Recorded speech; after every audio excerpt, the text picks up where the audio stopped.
Ciao ragazzi, my name is Anthony. Thank you very much for watching this impromptu video. I've actually been out cold, sick with the flu the last few days. So that's why there has not been much content. So I thank you deeply and dearly for your patience. Welcome to Inter Worldwide. Welcome back to Inter Worldwide as well. A lot's been going on in the mercato. A lot has been going on. And I just want to see if anybody is actually in the house. We've got 5 people. That's really nice. Emiliano, it's good to see you here, man. Let's talk a little bit about what's going to happen with Inter in this mercato. We've got a fair bit to cover. Some that are really close to being done deals, others that are still rumors. And then we've got some prospects as well that we do need to talk about a lot. Let's start at the top, though. Here he comes. Here he comes. Henrik Mkhitaryan is pretty far along the way down to being an Inter player. There's 7 people here right now. Hoyan is here as well. What's up? You know what? I'll go really, really slow. I'll go slow because I've got just a little bit of time and I'm feeling good for the first time in like 4 or 5 days health-wise. So Mkhitaryan to us, I like it because I've been saying for so long, as most of the Inter fans have been saying for so long, you need bench players that are good enough to be first-team players. Gio's here as well. What's going up, man? Going for a late night walk. Good stuff. We've now got 11 people live on Inter Worldwide, which is nice. Like the video straight away right now, please. Let me know if you are new and give it a share somewhere on a platform. We're going to keep going. Mkhi, pedigree in the Champions League competition, has always been playing for a big club for pretty much the majority of his senior career since he was signed to Borussia Dortmund. And then after winning Player of the Season, he was a Manchester United player, was made a little bit of a scapegoat for his time under Jose Mourinho, which was just a cesspool of negativity there. He gets traded, pretty much for lack of a better term, to Arsenal for Alexis Sanchez. He does a couple of good things at Arsenal, but doesn't really have time to make an impact on, once again, a pretty toxic environment. Over to Roma he goes, and, you know, I don't think he expected Mourinho to be coming in, because you got to remember, he was, who was his first manager at Roma? It wasn't Fonseca, was it? Let's have a look at how long he played for Roma. If someone's in the chat and wants to say it now, that would be cool. So he gets to Roma 2019-20 on loan. 2019-20 on loan. So we need to look for Roma's season during the 2019-20, was it? Yeah, 2019-20. Let's go. Roma 2019-20. It was Fonseca. His coach was Fonseca. That's funny. I didn't know that. That makes me laugh. Fonseca was Mkhitaryan's first manager at Roma. That's a good little segue. They topped Edin Dzeko topped their goal scoring with 16 goals that season, 19 in all competitions, and they got a home crowd high of 60,500 fans for their fixture against Juve. So I thought it might have been Di Francesco, his first manager at Roma, but not to be. Anyway, more importantly, Mourinho comes into the club, and Mkhitaryan, he's just so versatile. He can still play anywhere. He's good on the ball. He can play on the left and the right and in the middle as well. I think that he's still got a couple of decent years left in him, and that's why I'm not against this signing at all on a free. The salary at $3.5 million before bonuses, with bonuses attached to accolades, is not that bad at all. So we're getting Henrik Mkhitaryan for $7 million in total over 2 years, with $0 going to the opposite club, Roma. Very, very good. It's also good to see 19 people here on Inter Worldwide still, even with my lack of care and courtesy of going 4 days without putting a video up. So like the video for me, share it around as well. What are you guys saying about Mkhitaryan in the chat? Let's see what's going on. Mkhi's a great signing. Finally, a Vice Hakan. Well done. He is a Vice Hakan. He's not a Vice Brozovic, like I've seen some people say. I like it as well. Someone versatile to replace Vidal Vecino. And our bench, the midfield bench that we've had the last 4 seasons, has been really physical, not technical. There are rarely players that are coming off the bench that can actually replace a Brozovic. There's been nobody that can replace a Hakan. And it's terrible. It's terrible when your bench looks like Vidal Vecino and Gagliardini, because it's great if you need a bit of meat and muscle to close out a lead in the game. But if you need something special, if you need a goal, if you need chances and opportunities, if you need something out of nothing, those 3 players can't give you that. And some might argue, how can you say that about Vecino, blah, blah. He's a big game owner, big game player. Vecino has not really been an Inter player for over a year. He has been a squad player at best, minimal minutes. He had to be the first one out, and I'm really happy that he's gone there. I think it's a little bit ironic and funny that it's Lazio that takes him on because of him scoring the decisive header against them in the 2017-18 campaign. Man, good times. Good times. Yeah, Gio saying that can actually dribble. Exactly. The guy can dribble a ball, can take a ball forward. Great signing for the short-term. Indra Hari says, welcome back to the chat. Olayiwola Ayaniyi. Forza Inter, Forza you, and your awesome name. Indra Hari watching Noto for Italy. And with Inter's financial condition, maybe it's time to Inter to risk it and go for homegrown players from the Primavera. We let him go for free, though, didn't we? So, yeah, after what's seen what happened, yeah, 100%. But we've been a club like that for a while. A Turk and an Armenian will be battling for a starting spot. Yes, there's a lot of Turkish and Armenian jokes that you could make about this, but I'll leave them for other people. I loved his passion tonight. Lord Figo can replace Brozovic. Yeah, 100% in your dreams, bro. You owe us a Scudetto. Don't forget that. Mkhitaryan is a great signing. At least his money is not up to Vidal. Yeah, I get what you're saying. He's a good signing. 2 years, his injury killed Vecino career at the time. Yep, so many times this season, once Hakan comes off, our attacking drops greatly. Yeah, man, we need another player that can come in. The thing is, like, Mkhitaryan's not as good as Hakan on the ball. He's a little bit more forward playing, but he is still going to be a decent player. I love this image right here. He already looks good in our kit. He's a solid professional. A really solid professional. There's 21 people here right now. Thank you very much. Like the video, subscribe if you are new. And I'm just excited. I'm excited because he's still got something to prove and something to give. And I'll be looking forward to talking with some Roma friends and Roma fans about how they feel about him departing and how they think he can go transitioning into another club in Serie A straight away. So that looks like a signing that could be done. And yes, he does have European experience. So I'm all for it. I'm absolutely all for it. Let me know in the chat if anyone's against it. He would actually be the second Armenian by descent to play for our club. Yuri Zhokayev is pictured there. What a brilliant player he was, man. He's one of the first Inter players that I really, really liked, even though I became an Inter fan pretty much as he was phasing out. But he was always one of my favorite players when watching footage back and watching everything back, and played for the French national team of Armenian descent. And here he is with you-know-who. So fantastic stuff. A really, really nice little connection there. Let's talk about La Jolla. What are you guys saying? Is it happening or what? It's going to happen soon if it's ever going to happen. So latest reports is that he knocked back a lot of offers from Dortmund, from Spain, from Newcastle, although none of those clubs are really massive tier clubs. So it is interesting to point out that, this guy got no offers from clubs like Madrid, City. Well, not yet. I don't want to jinx it because I've always maintained the thought that Barcelona, Atletico, everybody that can afford him is going to come for him at some point of the market. We've just started June, so the market is ready, very ready. So let's see what happens. I'm confident that it can happen. And yeah, the latest headlines is that basically he is going to come in for free.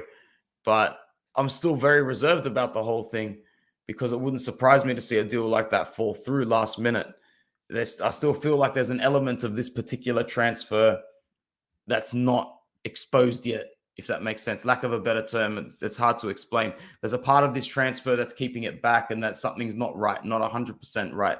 It doesn't feel right to me. And it could be the fact that we just haven't moved anybody on. Indra said it literally as I got it out of my mouth. Vidal and Alexis' departure is the key for his arrival. Alexis is a more complicated one. Need a costly golden handshake. Now, Alexis, if the rumors I'm reading are true, he wants a full severance payout of his last year. If that's the case, why would we do that? Why would you do that? The idea is to get him off the books to accommodate his wage for something else. We can't just afford that. So we need to pay him something maybe, or he needs to get signed to another club. I don't know why no one's coming for him, though. Maybe he wants to stay. Maybe he really does. I believe 100% it's happening. We just need to be patient. Yeah, well said. Huyan is 90% happening because all these rumors that are linking him away from Inter have slowed down. Yeah, there's just been nothing linked to big clubs. It's been such a tedious, not really tedious at all, actually. It's one of those transfers that you're never going to feel the right way about it until you see what it translates to onto the pitch. Because for me, that is a slight red flag. It's Paulo Dybala. How is Barcelona, Atletico Madrid, Manchester City, Manchester United, Tottenham Hotspur, Arsenal, Chelsea, Liverpool, Bayern Munich, Paris Saint-Germain, how have all these sides not looked at this? Maybe he really does want to come here. Maybe Beppe Marotta's relationship with him is that good. And the cherry on top of that is Indro saying the Vidal and Alexis departure is key just to be sure we can free up the wavelength, the cap space. Anthony, think about the Interhouse media announcement video for Dybala will be, man, I really don't know what it's going to be. I also want to give a little shout out halfway through this video to our friend Ian Kerr, president of the Interclub Belfast, who sent me this awesome polo top and a whole bunch of like fun gear as well. I really appreciate it, man. You're a true one. And I can't wait to send you something from our Interworldwide store. Speaking of, you can find the link of that in the description as well. There's a few items for sale. I'm not too sure. Yep, hoodies, t-shirts, still, I don't keep that close of an eye on it. But if you do want some merch, there is some there available. Thank you to Ian Kerr, true G. So this deal looks like there'll be an announcement soon because I reckon if we don't get it within like, let's say 10 to 14 days, that something is really, really done and materialized because we've got a lot of time for next season. But you don't want this hanging over your shoulders for too long because things can go wrong. These can go very wrong. I just want to say if this does happen, there is a video up on our channel of these two having a conversation. A lot of people were commenting on it going that we were crazy and like, he's not leaving. They're just shaking hands because they're friends. I'm coming for those comments. I already have been, but let's see if it happens. And how do you guys think that this link up is going to be? A Lautaro Martinez, Paulo Dybala link up. I can see it happening and I can see it working, but I can also see it not happening and I can see it not working. This is a tough transfer, man, because there's more than there's so much attached to it. This deal goes all the way back to Juve trying to get Icardi. It's got blood in it. It's not a new deal. This is like almost like the end of a long, tedious, egotistical tiff, spiteful war between Beppe Marotta and the transfer directing system of Juventus at the same time. It's funny. It's super funny. But do we need both of them to leave? Vidal's contract is expired, right? Yes, so there is room in the wage budget. He's going to Flamengo, I'm pretty sure. I don't know if we had to pay him anything or if his contract expired, but Alexis Sanchez's one is the difficult one. We've been here for almost 15 minutes. I'm not staying on for too much longer. It's a very quick video, so let's move on. Brr, how funny is this headline? What is this guy on? And how much power does he have? Romelu Lukaku is said to have gotten his tax lawyer and tax advisors involved in order to find a loophole so that he can take a pay cut from Chelsea and earn himself a loan. Well, basically, then it will just be him discussing with Chelsea to get a loan. And I can imagine he can be pretty stubborn one-on-one. It's going to be crazy. King Darian's in the chat. What's going on? What if we sign Dybala and Suning sells Martinez? I don't think that's the case. I really don't think that's the case. I really think it's I'm coming in, he's coming in. It's a whole package deal or nothing. It's an all or nothing sort of thing with our attack next season. Dybala deal is done. That's why he was crying like that. Yeah, he's crying because he's leaving. I don't know if he's crying because he's coming here, though. Indra says, no way we can afford Lukaku. Hoy, bring Lukaku back to the San Siro. There's 24 people here right now. Like the video, subscribe if you are new. So the go is then he's got to take a pay cut, a big one. And then we can pay for about, if it's maybe like 6.5 million for the season. We'll see. Who knows? Who knows what's going to happen there? But we do need two more forwards. We do need two more forwards this season, going into this season. Or really do we? Because we're going to have to hang on to Dzeko and Correa. We lose Alexis. We know that. It's Alexis for Dybala, basically. And if we're going to add somebody else, we can't just rely on Dybala to come in and be the saving grace that we didn't have last season. I expect Lautaro to be better next season, and I expect him to stay. But We'll see. We'll see. Let's say Marotta fails to get 16 plus for Lenza. What will happen? Fail to pay salary or liquidity problem? I actually have no idea. John Fazino, hi. Sounds like you're new. Make sure you subscribe to the channel. Let me know where you're from, my bro. Ashesh, we have to pay a 20 million loan fee according to Chelsea. Yeah, I did see that. That's not going to happen. We are not paying that sort of money. This will be a dry loan or nothing. Dry loan meaning that we pay his salary and nothing else. Nothing else. That's what Marotta's going to have to bargain for and go, you know, we'll take him off your books for a season. Basically, he's going to take a pay cut because usually he'd be getting 12 and a half. And rather than Chelsea paying him 12 and a half, he's going to take a pay cut all the way down to about 6.5, 7. Inter's going to pay that. Chelsea do save 12.5 mil in a way. 20 million for a loan is way too much, and it is ridiculous. And I really don't think that we're going to have to do it. So, Barella is the best. Yes, he is. Yes, you are. Thanks for coming in on Twitch. I really appreciate that. That's the one person who's watching us on the Twitch. Rami Shakir says Chelsea asked for a 25 million paid loan with 76 million obligation. Not happening. Absolutely not happening. There is absolutely no way we would sign up for something like that. I've got good memories. But yes, the deal is all on Chelsea, and either they let him go for cheap or they have an unhappy player. Exactly right. And Romelu Lukaku is a sulk. He's an absolute sulk. He is a temper tantrum sort of guy and needs to get his way every single time. So we all saw what he did to us in the offseason. Don't think for a second this guy doesn't have a couple of tricks up his sleeve. He's already shown a couple of his cards and played a few strong hands.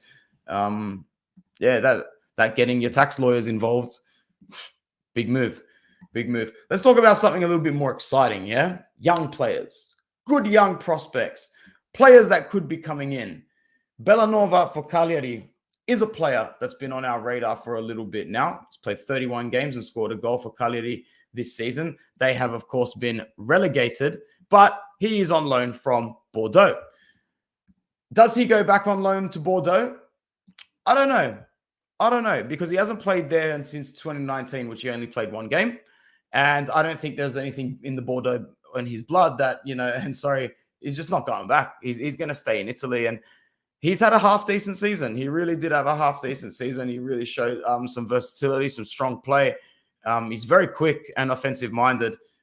He's very, very similar to a certain right-sided fullback we have now. And this is probably his reaction when seeing a player like Bellanova linked to Inter. He's like, come on, bro. I had a really good first season. You guys were chatting up Serie A like it was the hardest thing in the world, like it was an uncompromisable maze. And here I am banking in assists, scoring goals, playing really well. Ashraf Hakimi is the actor I have to follow, and I did a more than good enough job. But we need to raise money. Now, Dumfries to Bellanova is a downgrade. And people need to know that. We can't just get Denzel out without just replacing him properly, or at least maybe putting Darmian back in that position for the first half of the season. Cagliari got relegated. I know Bellanova had a decent season, but they got relegated. So, just for that, he can't just be good enough to be a starter for us. So let's get that conversation out of the way. Good rotational player, though. Can he maybe be taught to play on the left-hand side as well? If he can do that, well, then you've got a player that you really might want to sign. But I know for a fact that his position as a wing-back on the right-hand side, full-back-ish on the right-hand side, and also more of like a centre-back, preferably in a defensive 3 on the right-hand side, that's what you're going to get out of Bellanova. And he looks half decent. I watched him a fair bit because I watched Cagliari a lot this season because I was advocately cheering against them. Indre says, read on Twitter that this bastard at Cagliari wants 20 million for Bellanova. The days of Bellanova, the days of Cagliari trying to school us in the Mercato are over. They are done. They're finished. They're in B. None of these hostage situations. Nandez for 30 million, Bellanova for 20 million. If we want Bellanova, we'll get him for 5 million with an option to redeem or something like that. If we get Bremer and Lukaku, the Scudetto is ours for sure. Well said, Kingston.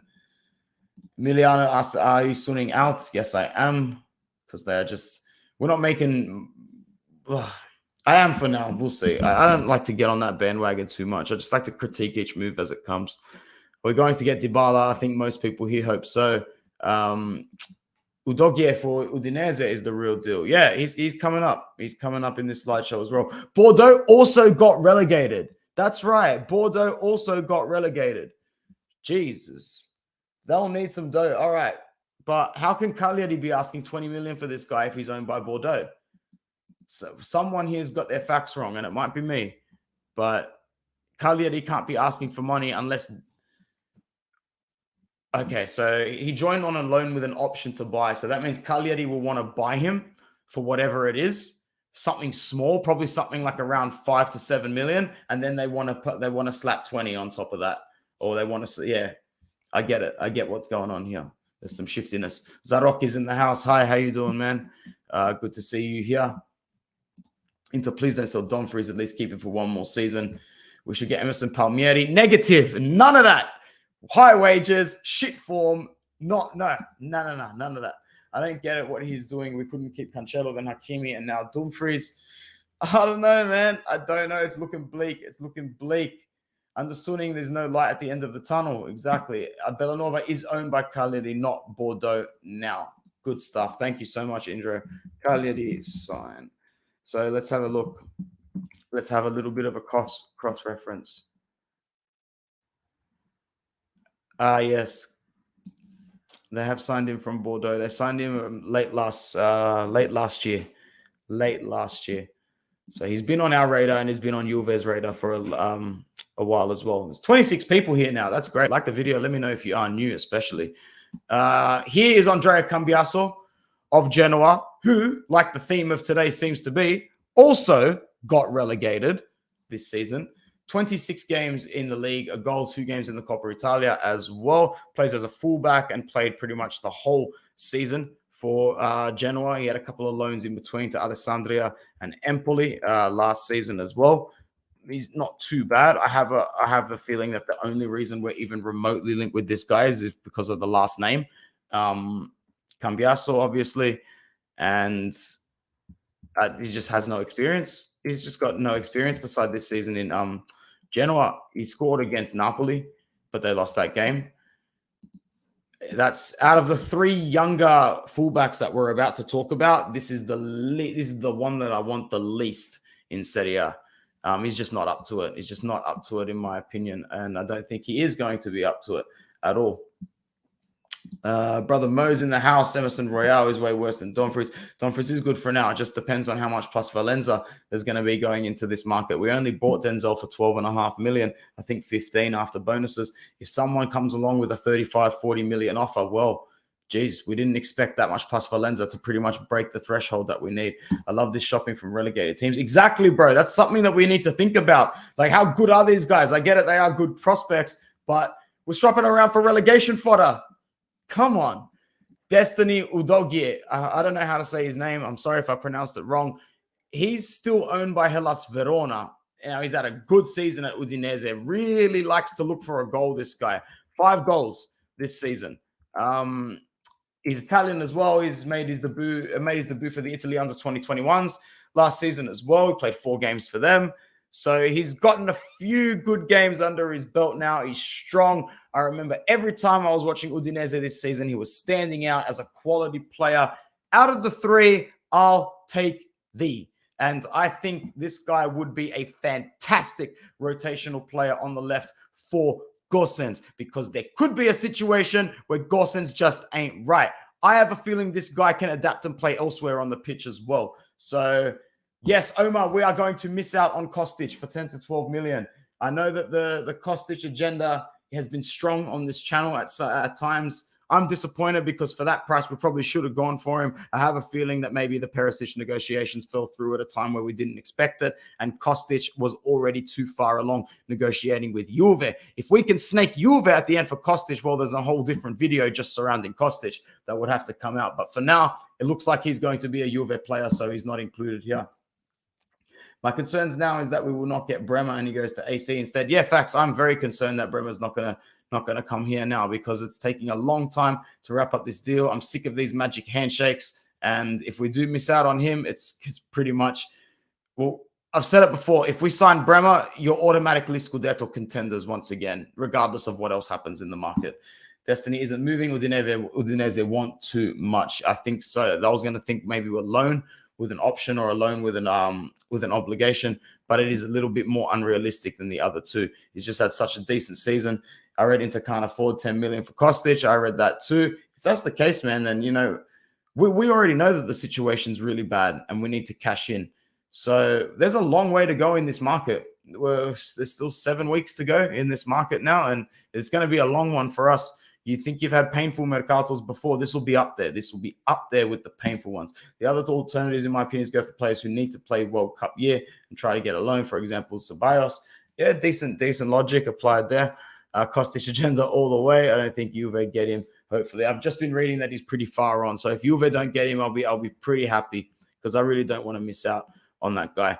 Guys, that's pretty much all I wanted to talk about, unless anybody's got some other stuff that they wanted to chat about in the chat, and I can bring it up. But it's been a very solid 26 minutes talking about our Mercato. We had a high of 25 people here as well, which was really, really nice. I just really hope that we land Bremer. I hope that we land Bremer because he can put everything into place. I think we're desperate to sign him, but, you know, Urbano Cairo, his requests, they're getting higher and higher. You know, he wants to hold out for a transfer fee of about 30 million, 35 million. However, it is common knowledge at the moment that Bremer signed a contract extension knowing that if a club bids 15 million and he wants to go, he can go. He can go, and he wants to go to Inter. It's going to be exhausting. Much is going to depend on the financial situation if we are going to be able to land him. And, you know, since Bastoni is one of our most prized assets, and I wanted to avoid talking about Bastoni in this video until something actually happens, because that's still the one that's got us all shook up a little bit in a way. Still got some good numbers here. 27 people on Inter Worldwide. Like the video, subscribe if you are new. Give us a follow on Twitter as well. Getting Bremer while keeping De Vrij didn't make sense, especially if we have 3 at the back. Unless De Vrij is happy to sit on the bench, but he's one player that we don't need now, and he'll fetch us money. We got to get rid. We need to get rid. He did not have a good season. He did not have a good season at all. He really didn't. Bremer and Dybala will be Inter players. I hope so, because if they both come in and we can avoid selling Bastoni and Lautaro, then we're contenders again next season. And that's all you can ask for, man, to contend all the way to the end. Who would you pick between Dybala and Lukaku? Everybody asks that question. I'm going to keep saying Dybala because I think he's just that little bit of extra versatility and spark up front that we lack. I would choose Dybala. I would want Dybala here over Lukaku coming back. Lukaku is in a mental fog and a really, really bad state. He had such a bad season at Chelsea. Bad season. Bad season. I think Torino will sell Bremer for 22 to 23 million euros. Hopefully, we can be the ones to pick him up for that. We'll see. How do you feel about Gosens taking the lead on the left since Perisic left? I'm not confident, man, because Gosens is still an injury-prone sort of player. And because of his big injury, that is. So I really think that... oh, pardon me. I think that if Gosens has a really fit season and he picks up form, he can go back to being the best left-sided wing-back in the league, the same way he was under Gasperini. But last season, we had the best left-sided wing-back in the league, and he's not here now. So Gosens has a big job, and I want someone to be able to fill in for Gosens who is not Di Marco. 60 mil for Bastoni is criminal. Yep, agree. I would like Lukaku to come back. Dybala wasn't that good last season either. There's a narrative going around that Dybala's injured all the time, but he played 38 games in total for Juve last season, over 20 goals and assists in total. And, you know, if that's him at a bad season, let's see what he can do at a good one with us. Torino wants Pinamonti, and he will help with the cost. That's what I'm thinking as well. Pinamonti's got to be worth at least 20, 25. He's got to be worth just as much as Bremer, almost in theory. So Bremer plus maybe 5 million, us paying them. Yes, Kostic over Gosens possibly. That probably would have been a better move, but we'll see. I'm hoping Gosens has that sort of season that makes me look silly. I'm a seeing is believing sort of guy. I think we need to realize the market doesn't open until July 1st. That's it, man. But June is the time for pre-negotiations. Everybody's negotiating in June. July is just the time when signatures go on papers. So announcements get made in June. I've seen announcements. We've all seen announcements get made in June, things that just as soon as the market's opening. But that is a really important point that Hoy is making, is that the market officially doesn't open until July 1st. So take everything with a grain of salt. It's just that we're getting very close, which means the rumors that usually survive until the end of June are the ones that carry over into fruition. Anthony, in hindsight, you think Rom really wanted to leave into last summer? No, and so didn't Conte as well. So, you know, he had a good season finishing top 4 with Spurs, but Conte would take one look at Serie A last season and go, oh man, why didn't I stay? I would have pissed on it again. Lukaku bullies defenders. I don't think Dybala can do that. Yeah, but Dybala can score the goals that Lukaku can't from even further out. The way I see it, our strikers lineup next season will be Lautaro, Correa, Dzeko, Dybala, and Alexis. Alexis will stay since it's hard to offload him. I wouldn't be opposed to that, but still, it's not. I think it's time for Alexis to move on. Great player. I'm really happy he came to our club. He'll go down as a great signing for me. Sunin, great plan. If he sold Bastoni and called back Kolarov, oh yeah, 100%. I doubt it though. That's all I'm going to have time for today, guys. It was a really enjoyable stream to get as fair few people on as well. So yeah, like the video, subscribe if you're new, and we'll be back with some more transfer news very soon. Once again, shout out to my friend Ian Kerr from Inter Club Belfast in Northern Ireland. Such a cool top. Thank you so much, man. Thank you for everybody who joined in, and I will see you very soon. Forza Inter, Forza Inter worldwide.